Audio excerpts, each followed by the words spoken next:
Collapse করে যাবে। রুজি রোজগারেও অনেকটা সমস্যা হবে, দেখা যাক কি হয়। সলিউশন হওয়াটা খুবই দরকার।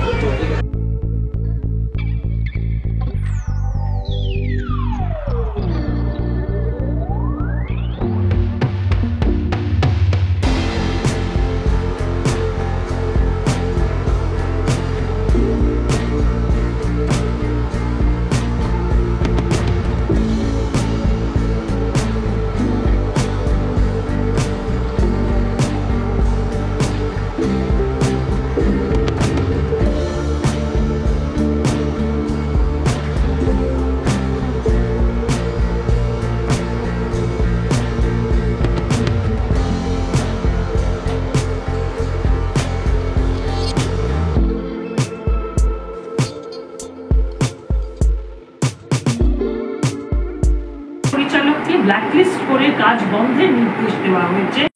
লিখিতভাবে জানাতে হবে তারা প্রত্যেকে তাদের প্রজেক্ট নির্দ্বিধায় যেন শুরু করতে পারে। লিখিতভাবে জানাতে হবে যে কোনো অবস্থাতে লিখিত বা মৌখিক নির্দেশে কাউকে ব্ল্যাকলিস্ট আসার কোনো প্রশ্ন থাকবে না। এটা জাস্ট ইন্টিমেশন দেওয়া হবে।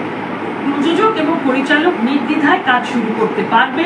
লিস্ট নিয়ে কোনো সমস্যা থাকলে তা নিয়ে আলোচনা হতে পারে, কিন্তু কোনোভাবেই যেটা হয়েছে এই গত 2 সপ্তাহে সেটা যেন প্রেস কনফারেন্স এখানেই আমরা শেষ করছি, কারণ আমাদের এর থেকে বেশি বলা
মানে দুঃখ পেয়েছি এরকম একটা ঘটনায়, কারণ এটা তো প্রথমবার না, এরকম এখন হঠাৎ করেই দেখছি বারবার ঘটছে এই ধরনের ঘটনা।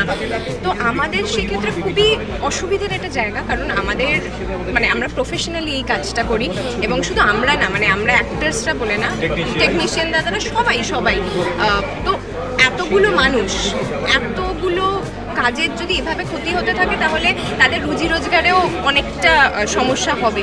তো আমি ডেফিনেটলি চাইবো যে এটা যতটা তাড়াতাড়ি হোক, এটা সলিউশন আমরা যাতে পাই, এবং মানে এই প্রবলেমটা যেন বারবার না ঘটে।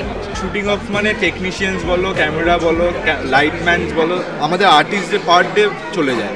তো সেই জায়গা থেকে প্রত্যেকবার এরকম ঝামেলা হয়ে স্ট্রাইক না হয়, আমার মনে হয় যেটা ঐশ্বরিয়া বললো যে সলিউশন হওয়াটা খুবই দরকার। টলিগঞ্জের ইন্ডাস্ট্রি একটা খুব ছোট্ট ইন্ডাস্ট্রি, তার মধ্যে যে কোনো ধরনের কর্মবিরতি হোক, ঝগড়াঝাটি হোক, অশান্তি হোক, ইগো প্রবলেম হোক, বা অন্য কোনো রকমভাবে কোনো প্রাকৃতিক দুর্যোগেও যদি কাজকর্ম বন্ধ হয়, সেটা ইন্ডাস্ট্রির ভয়ঙ্কর ক্ষতি। আর যেগুলো এরকমভাবে মানুষের সাথে মানুষের কোনো ঝগড়ায় হচ্ছে, সেটার জন্যে ওভার দ্য টেবিল ব্যাপারটা মিটিয়ে নেওয়াই ভালো, কারণ নইলে এগুলো যদি চলতে থাকে এইটুকু একটা ইন্ডাস্ট্রি তো কোলাপস করে যাবে। দেখা যাক কি হয়। নিশ্চয়ই খারাপ কিছু থাকে না খুব বেশি দিন, খারাপের পর তো ভালো আসে, দেখা যাক কি হয়।